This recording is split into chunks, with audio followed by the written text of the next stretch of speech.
जो डीएनए परीक्षण की जो प्रक्रिया है उसके बारे में थोड़ा आपको समझ में आए ऐसी लैंग्वेज में आपसे बताना चाहूँगा। डीएनए की जो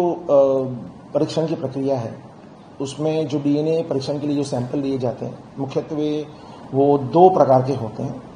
उसमें एक तो फ्रेश ब्लड होता है, दूसरा होता है बॉडी का कोई भी पार्ट्स होता है।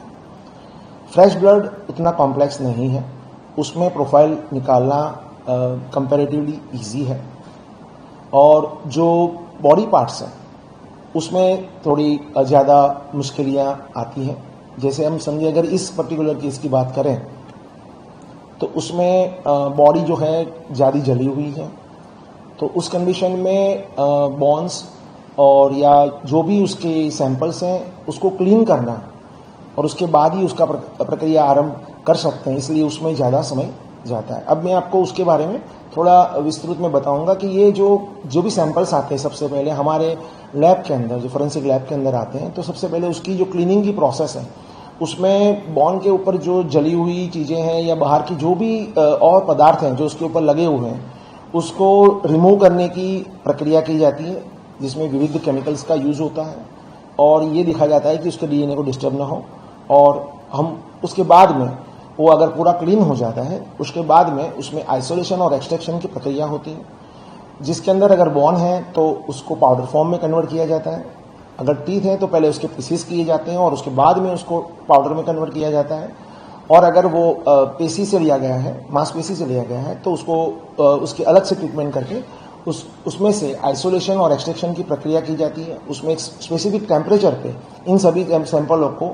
करीबन 8 से 9 घंटे के लिए लगाना पड़ता है। उसके बाद में ये उसमें से आइसोलेशन होता है। आइसोलेशन होने के बाद में आप लोगों ने कोविड के दौरान आपने सुना होगा आरटीपीसीआर टेस्ट के बारे में, उसी तरह का आरटीपीसीआर एक इस जो आइसोलेट हुआ जो डीएनए का क्वांटिटी आया है उसमें चेक किया जाता है कि ये सफिशिएंट क्वांटिटी में है कि नहीं, और उसकी क्वालिटी जो हमें चाहिए परीक्षण के लिए आवश्यक क्वालिटी है कि नहीं वो चेक किया जाता है।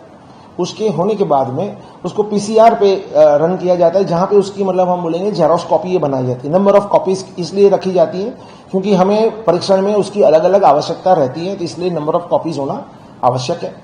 और वो होने के बाद में हम उसको जो डीएनए के जो स्ट्रैंड्स होते हैं जो आपने देखा होगा ट्विस्टेड फॉर्मेट में होते हैं, आपने गूगल सर्च करेंगे तो डीएनए ट्विस्टेड फॉर्मेट में बताया जाता है, तो वो उसकी स्ट्रैंड में से उसके थ्रेड को अलग किया जाता है और उस थ्रेड को फिर जो थ्रेड अलग किया गया है उसके बाद में उसको डीएनए सीक्वेंसर पे उसको रन मतलब एनालिसिस किया जाता है। उसके बाद में ये प्रोफाइल तैयार होती है। ये सभी प्रक्रिया जो भी हैं वो बहुत